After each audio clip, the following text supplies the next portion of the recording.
Jugaba el niño Luchín con sus manitos moradas. El niño Víctor tuvo alma de músico, entre otras cosas por venirle en la sangre.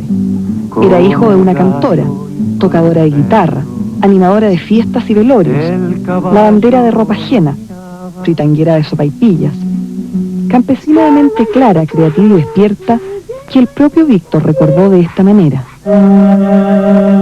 Mi padre era analfabeto y no quería por ningún motivo que nosotros fuéramos al colegio para que así nos quedáramos trabajando con él en el campo. Pero mi mamá, ella sí sabía leer un poquito. Insistió tanto para que yo aprendiera por lo menos las letras. Mi mamá trató de hacer cualquier cosa, incluso engañarnos para que fuéramos felices. Y lo consiguió. Yo fui un niño feliz gracias a ella. Pero la mamá nos iba a dejar cuando todavía la necesitábamos mucho. Mientras el padre se emborrachaba, nos golpeaba y desaparecía de la casa continuamente, Amanda generaba increíbles y variadas estrategias de supervivencia, hasta que ya no tuvo que darle de comer a sus hijos y se los llevó a Santiago. Víctor Livio Jara Martínez llegó a la adolescencia durmiendo con 4 hermanos en una cama, en cités y conventillos aledaños a la Vega Poniente y la población Los Nogales. El padre era un campesino, analfabeto prácticamente. La madre no quería ese destino para el hijo. O sea, que el hijo reprodujera al padre cuando fuera adulto. Y por eso ella se las ingenió y se fue a trabajar, se vino a trabajar a Santiago. Y es ahí donde trabaja como, en el campo primero como lavandera para ayudar a la educación de los hijos. Y después la avenida Santiago creo que tiene una gran importancia, donde ella se emplea de cocinera para de alguna manera financiar o ayudar, digamos, a levantar el nivel educacional de los hijos y en particular el de Víctor. Creo que sin esta iniciativa y este gesto de coraje de la madre, de Amanda, Víctor no hubiese llegado probablemente a tener el nivel de educación y ya hubiera llegado a ser un intelectual y un artista.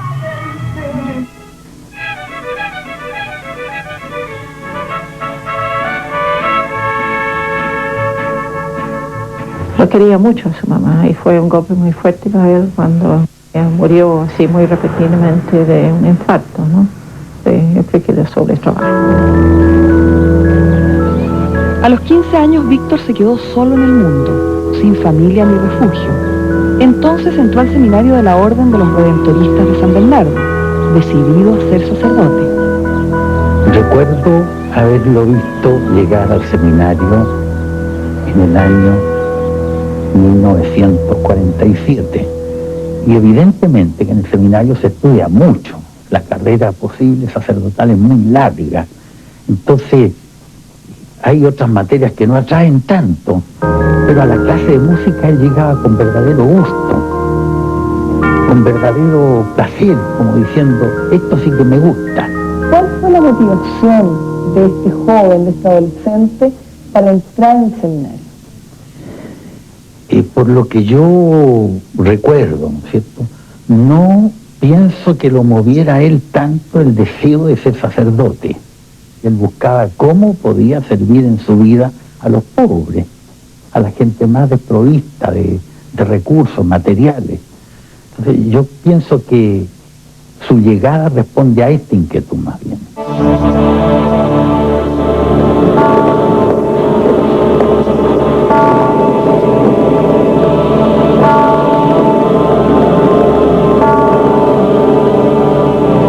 Estimulado por el canto gregoriano y el desarrollo intelectual que propiciaba el seminario, Víctor demoró 2 años en descubrir que no tenía vocación religiosa y pasó literalmente del convento al regimiento. Víctor acudió al llamado para hacer el servicio militar en 1952.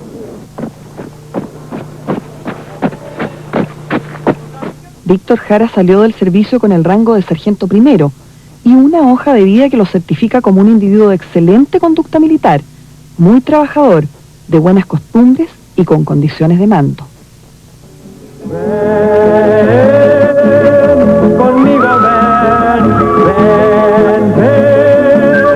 conmigo, ven. En cuanto le fue posible, Víctor siguió cantando. Se integró al conjunto folclórico Cuncumén, con el que viajó en gira por Europa y países de América Latina. Víctor tenía una amiga que quería mucho a Víctor, que decidió un día regalarle una guitarra porque con Víctor queríamos formar un dúo. Y finalmente él eligió una guitarra de tapa de nogal, me acuerdo, que sonaba preciosa, tenía unos sonidos profundos, así lindos, y era ancha de culo, o sea, era una guitarrona así como imponente, ¿no? Y entonces, pues, en esa ocasión, Víctor lloró. Mientras tocaba la guitarra, le corrieron algunos lagrimones, me miró con la sonrisa, pero me acuerdo con sus ojos llenos de lágrimas, porque bueno, Víctor además era de una familia modesta, recuerdo, y eso era para él algo inaccesible en aquel tiempo. Voy a hacerme un cigarrito, ¿acaso tengo tabaco? Si no tengo, ¿de dónde saco? Lo más cierto es que no pito. Ay, ay, ay, me querí. Normalmente nosotros recogíamos colillas de los foyers de los teatros, a veces de la calle, cuando la cosa se ponía muy dura, y ahí fumábamos, éramos expertos en fumar sin tocar la colilla, digamos. Y entonces, de la provincia me llegaba a mí periódicamente, qué sé yo, cada 2 meses, en fin, me llegaban unos paquetes con cosas de la provincia, con longanizas, con lomos ahumados, cosas de esas, ¿no? Y, hombre, se me hizo agua la boca, ahora me acordé de eso, que eran ricos realmente.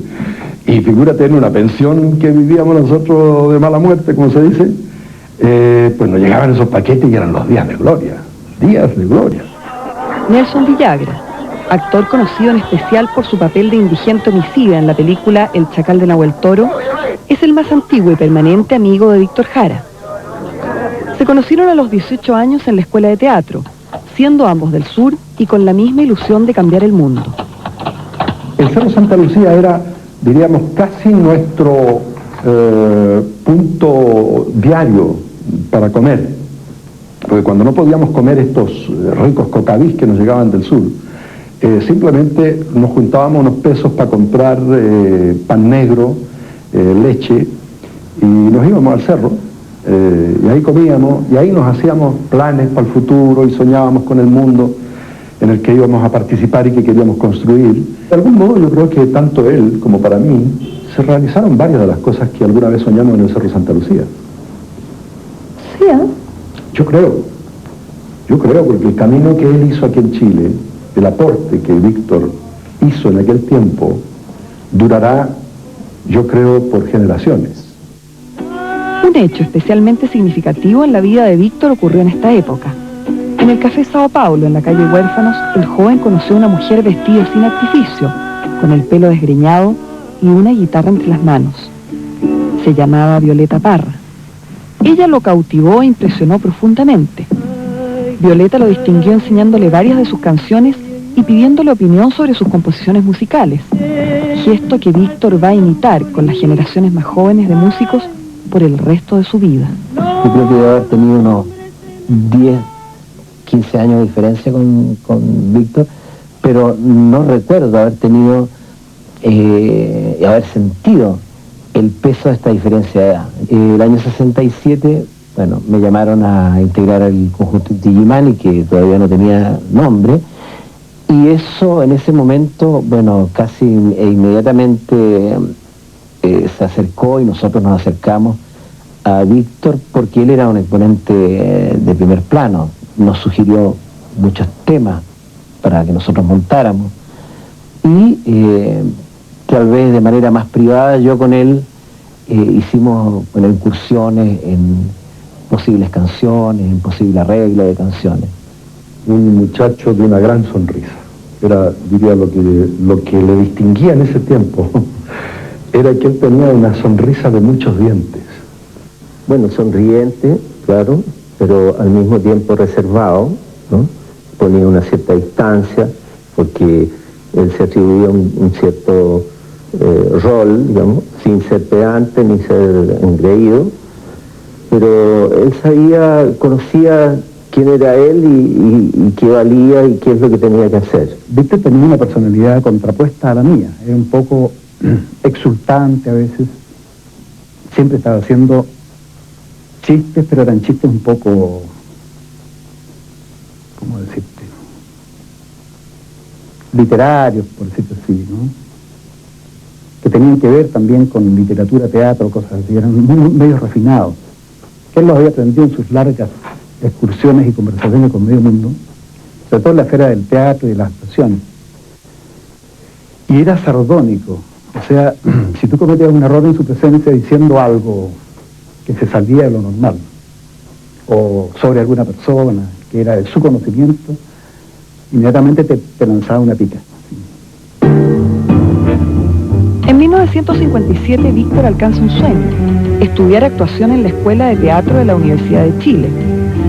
Una vez más está solo y literalmente en la calle. Al principio se escondía en el edificio de su escuela y dormía allí, hasta que pudo pagarse una habitación trabajando como director teatral en pequeñas obras. Bueno, yo entré a la Escuela de Teatro en 1961.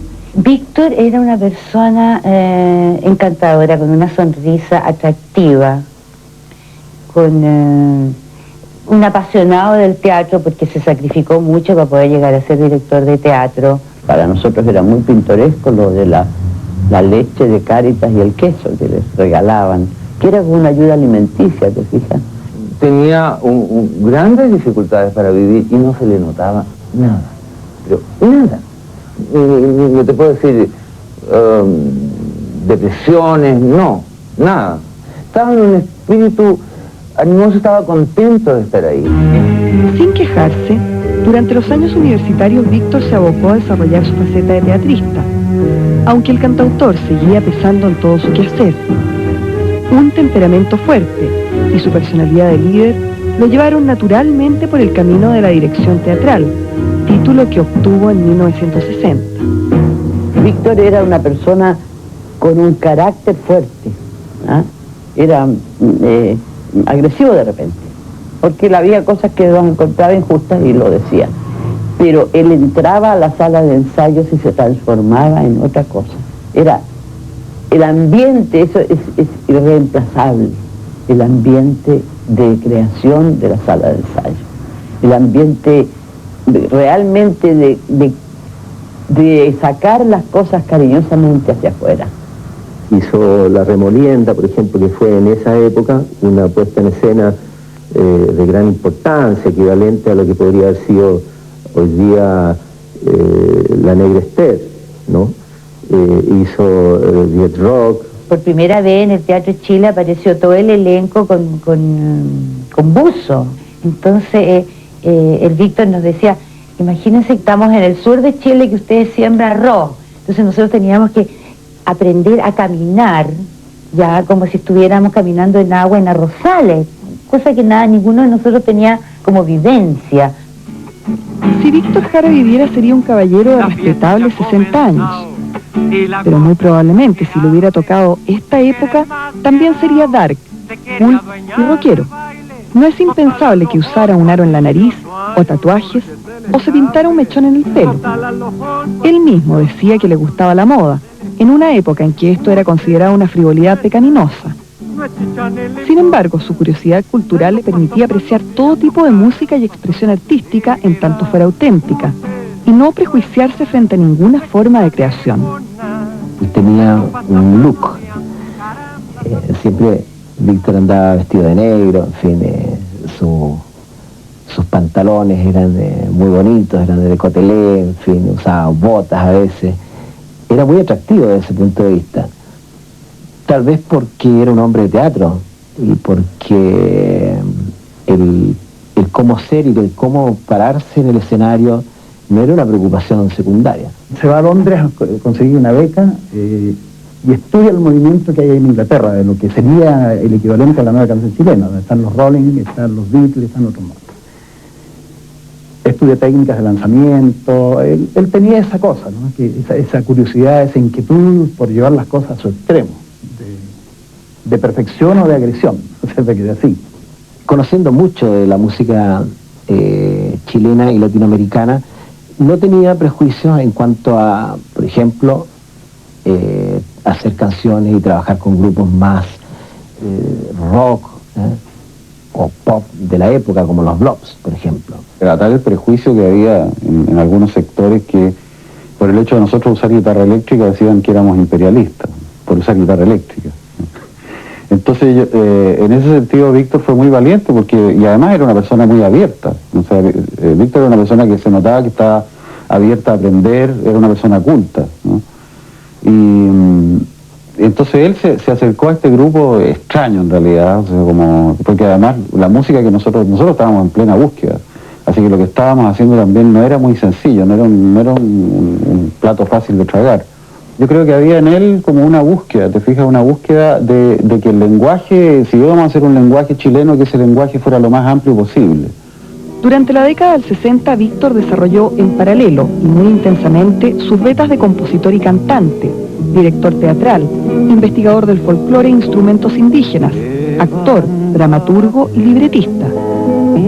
Por esos años, agitados y tumultuosos, conoció a una joven y hermosa bailarina inglesa que fue su profesora de expresión corporal en la escuela de teatro, Joan Turner. Empecé a conocerlo así cuando terminó mi primer matrimonio y Víctor empezó a acercarme a mí. Y justamente me tocó un muy mal momento en mi vida porque estaba literalmente colgándome, digamos, enfermo de la columna, ¿no? Y Víctor venía a visitarme, ¿no? Entonces me traía florcitas, me pedía libros prestados, libros de teatro. Entonces ahí empezó como una relación más íntima. Era multifacético. Le interesaba la música, la plástica, la actuación y el cine. También el maquillaje, la escenografía, la danza, la puesta en escena y el vestuario. Fue el primero en Chile en crear un look a los artistas, una forma novedosa de plantearse sobre el escenario. La idea que nos transmitía era esta: la palabra es un recurso escénico, la cara que pone es un recurso escénico, el recurso expresivo, ¿no es cierto? Cómo pones las manos, si las levantas o las bajas, cómo te pones en la escena, o sea, si te pones en el borde de la escena o te pones en el fondo, y cómo aparece, si apareces de este lado, si apareces de atrás, si caminas, si corres, ¿entiendes? Todas esas cosas son fundamentales en la relación con el espectador, y son lo que crea la magia. O sea, en el fondo es como asumir la magia, el lado mágico que tiene el estar delante del escenario. Víctor instauró un estilo entre nosotros.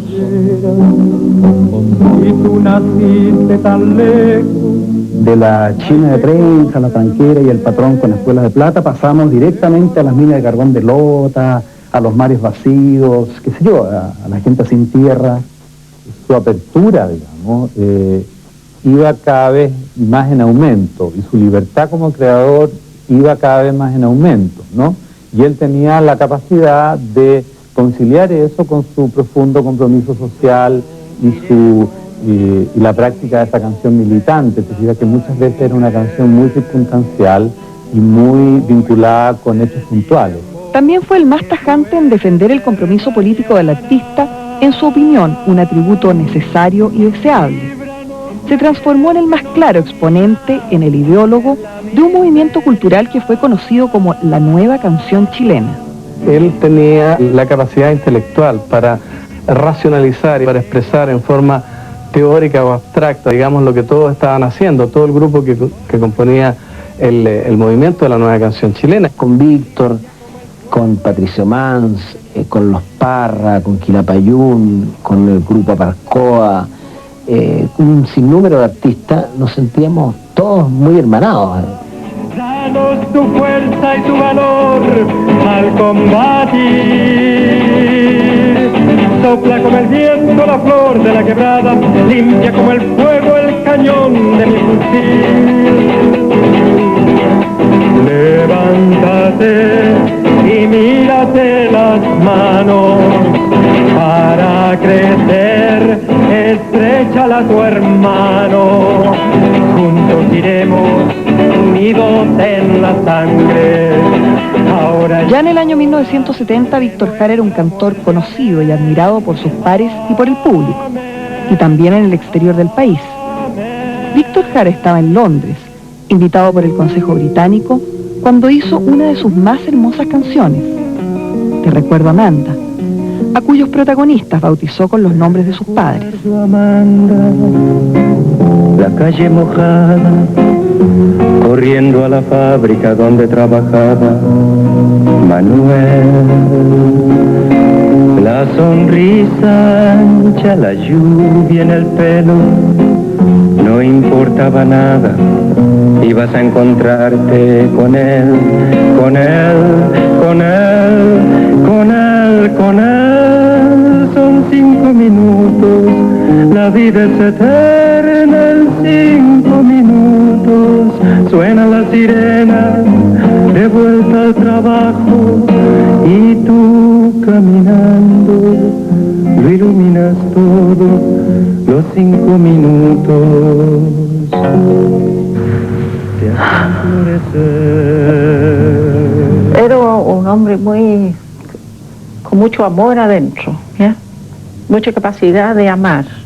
Y yo no digo así solamente a su pareja, a sus hijos, ¿ya?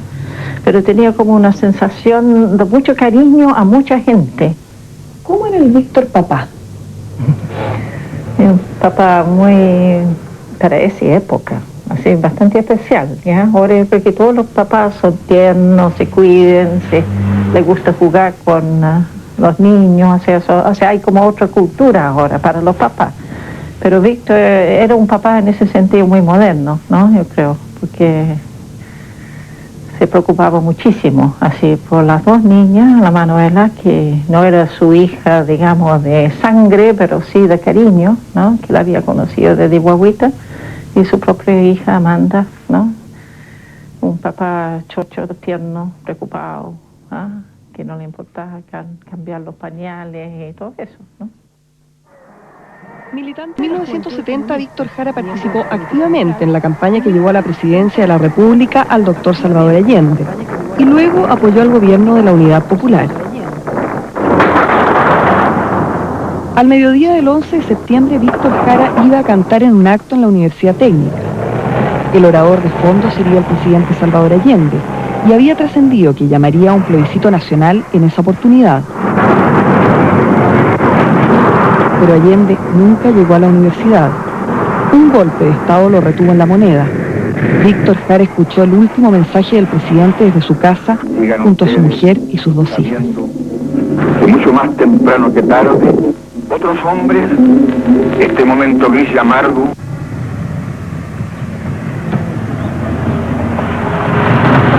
Víctor puso en el estanque de su Renoleta la última botella de benzina que había reservado para una emergencia como esta, y partió a la Universidad Técnica. En el departamento de extensión estaba en la escalinata sentado Víctor Jara con su guitarra al lado, al costado. Yo lo veo y le digo, hola Víctor, le digo, oye Víctor, veo que la guitarra ya no sirve. Era una broma bastante macabra que él la consideró así, me dijo, la guitarra siempre sirve, yo no sé disparar. Sirve aunque sea para animar a los combatientes. Si bien es cierto, yo cuando él llegó le pedí que se fuera, porque ya la situación estaba muy complicada. Y yo cuando yo le decía, pero tú eres una persona muy conocida, sí, pero yo tengo que estar aquí, o sea, es mi compromiso, es mi vida, esto es. Y se quedó. Muchos más se quedaron también. Los testigos señalan que la Universidad Técnica fue sitiada por piquetes militares y tanquetas. Más de 500 personas, trabajadores de la Casa de Estudios, fueron apresados y formados en un patio donde permanecieron hasta el día siguiente. A mediodía del día 12, se hacen los traslados al Estadio Chile. Tú sabes que hasta el día de hoy no se me olvida que cuando nos sacaron de la universidad, de ese sector donde yo estaba, que yo iba adelante de la columna de las mujeres y nos llevaban con la metralleta aquí en la espalda. O sea, yo por mucho tiempo, nosotros no estábamos acostumbrados a las armas, efectivamente. Y por mucho tiempo yo sentí la sensación de esa metralleta en mi espalda y una sensación de estar inerme frente a eso, ¿no? En esta parte del relato se superpone la leyenda con la información objetiva. Muchos dicen que Víctor Jara tocó su guitarra con las manos destrozadas, ante todos los prisioneros del estadio, y que solo las balas lograron acallarlo.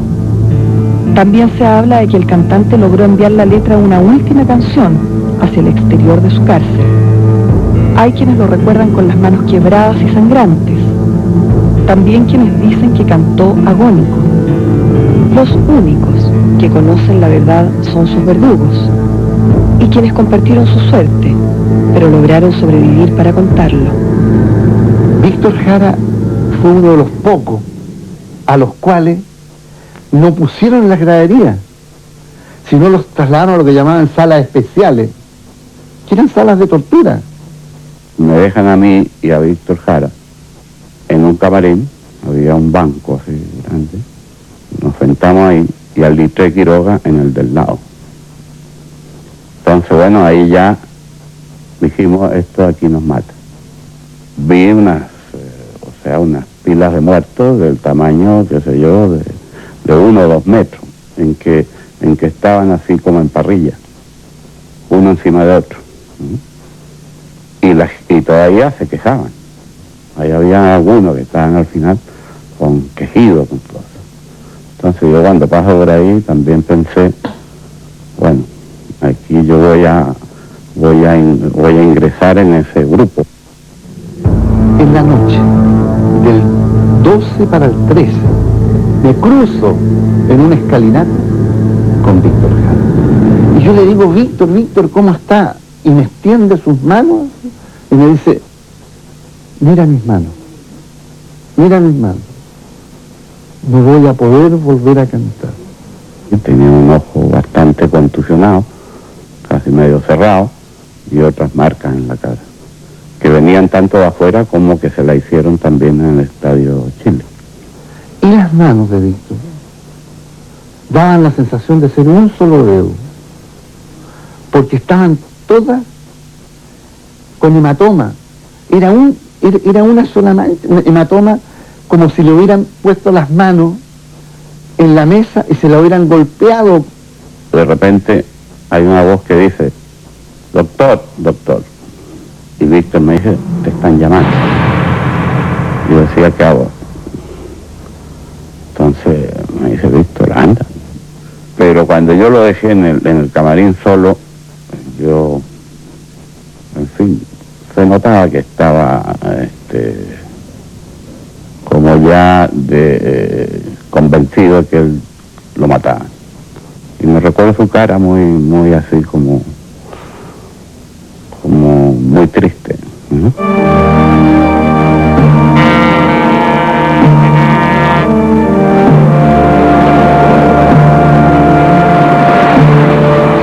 El día 19 de septiembre yo estaba haciendo el almuerzo y sonó el teléfono, entonces atendí y era Julio Jung, que me decía, Bélgica, Víctor Jara está en la morgue, lo mataron y está en la morgue. Entonces yo realmente no podía hacer, te fijas, uno dice, está equivocado, él no lo conoce bien. Me paré en la puerta de la morgue, ya cruzando el umbral, en el enfermero me dice, ese que está ahí es Víctor Jara. ¿Cuál? El que está en la pieza. Me dije, no, yo conozco a Víctor y no es Víctor. No, si es Víctor Jara. Regreso, entro a la pieza y era Víctor Jara. Lo que pasa es que estaba desnudo, absolutamente desnudo, y con muchos orificios de bala. Me atreví como a las 6 a llamar a la John para ver qué sabía. si había algo. Y me encontré, en la casa no estaba la John, sino que había una amiga, la que en Arrieta, una amiga de la John que me dijo, sí, me dijo, la John supo, porque un muchacho que lo vio en la morgue y que trabaja en identificación, le sacó las huellas y fue a ver a identificación si era realmente él, y cuando vio que era así, fue a avisarle a la casa a la John. Entramos a la morgue por una puerta lateral. Lo que vi ahí eran montones de cuerpos desnudos, heridos, y había gente ahí que estaban trabajando, que estaban como tirando los cuerpos, ordenando en filas. Y entré esa línea, así, de repente veo a Víctor ahí acostado. Ay.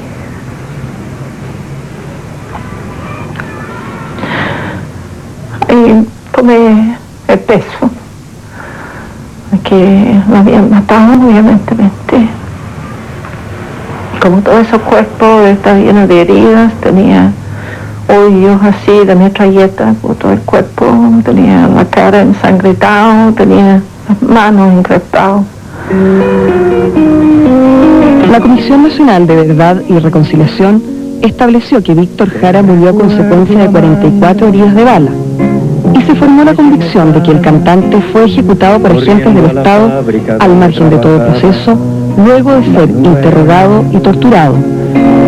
Hoy sus canciones se tocan en las micros, figuran en los textos escolares italianos, se analizan en Harvard y Oxford, se cantan en Treite y Nome, mientras en el cielo gira incansable el planetoide 2644 de nuestra galaxia, que se llama Víctor Jara.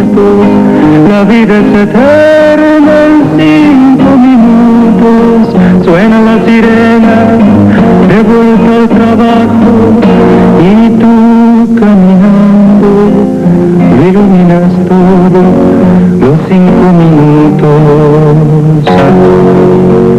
te hacen florecer.